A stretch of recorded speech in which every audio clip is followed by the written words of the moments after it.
Because of overhunting, poaching, and habitat loss, the saltwater crocodile was almost extinct by the 1970s. And in the 50 or so years that have passed, certain populations have rebounded, others have continued to dwindle.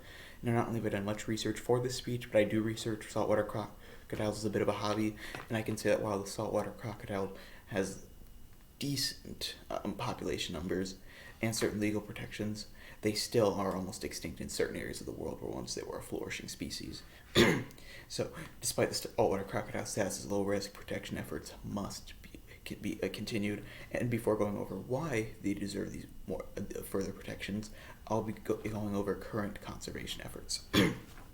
So, animals are conserved through two methods: legal protections and restockings. And now both have proven successful for saltwater crocodiles, and though multiple countries do have like their own legal protections, I'll be going over the laws of Australia's Northern Territory, as I feel that their laws provide a kind of model for other countries that have populations of saltwater crocodiles to follow. Now, according to the Northern Territory government's official website, permits are required to deal in living or deceased crocodiles, including the removal of wild crocodiles or eggs from the wild. Now, only 70,000 eggs and 1,400 live crocodiles may be removed per year, and even with the permit, details of where the harvesting took place and the location of where the crocodiles and the eggs will be going must be provided to wildlife officials both before the harvesting occurs and during the yearly report. Now, legal protections aren't restricted to just permits, though. Crocodile farms and ranches are very important for crocodile preservation, as defined by the Crocodile Specialist Group, which is a worldwide network of biologists and researchers who study crocodilians for the Species Survival Commission. A crocodile farm is a facility where crocodiles are raised and then harvested for commercial use, and a crocodile ranch is a facility where crocodile eggs and hatchlings are raised before being released back into the wild. Crocodile farms are a much better method of producing materials for crocodile products as opposed to just hunting them in the wild, because not only are the crocodiles protected, but also they can be harvested at certain numbers so that there's still a sustainable population. Crocodile ranches are similar to crocodile farms in that crocodiles are being raised, but not for slaughter, just because only approximately 1% of all crocodile hatchlings will survive, so this is just solely to increase numbers. Now, given saltwater crocodiles' reputation as very dangerous and territorial reptiles, restocking is rarely attempted.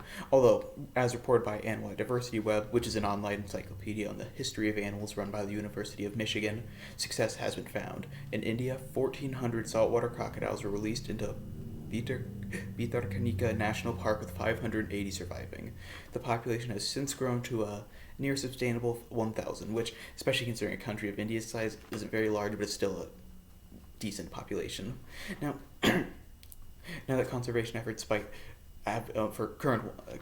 conserving the saltwater crocodile have been discussed, I'll go over why these efforts must be furthered. Saltwater crocodiles have a very high economic value. Their skin is the most valuable of all crocodilian leather, and it's valued as a valuable material in the luxury and textile industries. The skin's value is determined by measuring its width at its highest point. And a skin is worth approximately $9 for every centimeter, so a complete skin only a foot wide is worth nearly $367. And according to the Crocodile Farmers Association of the Northern Territory, the trade of Australian saltwater crocodile skins is worth $87 million to the nearly $1 billion alligator and crocodile fashion industry. Crocodiles are also farmed for their meat. Crocodile meat was actually just a byproduct of collecting the skin. Like, the farmers realized that they needed some more income, and they just thought, well, we're skinning them, just take the meat. But it's actually been found that crocodile meat is very high in protein and very low cholesterol, so it's actually quite healthy. And it pushed crocodile farms to begin not just farming them, but also to begin thinking on how they could influence their diets to make them bigger. Not only would it make more skin, but also would make more meat. And a third is tourism. Many crocodile farms and ranches are sort of mini theme parks, or like zoos. Typically, they just have shows or displays with crocodiles in them.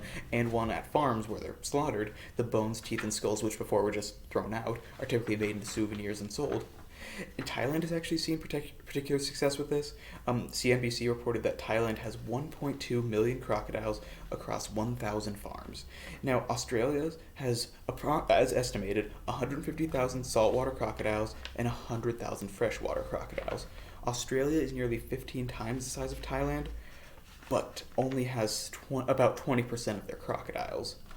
Now, as hypercarnivorous apex predators, saltwater crocodiles have a large impact on any ecosystem they're in.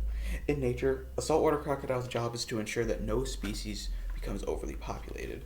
Their immensely territorial nature ensure that there's only one saltwater crocodile in any given area, and their immense strength ensures themselves the top predator, but they do have another function that is often overlooked. Crocodiles have a very efficient digestive system that is immune to viruses, bacteria, and microbes, which, when combined with their ambush-style hunting tactics, ensure that any ailing animal are removed from their environment at no negative consequence to the crocodile. Now, I could continue, but I believe that I provide plenty of evidence on the importance of saltwater crocodiles, and though saltwater crocodiles are classified as of least concern by the Red List, they are a very important species that must have the utmost protection. Though some populations are strong, history has shown that any large animal population can be destroyed by mankind's greed.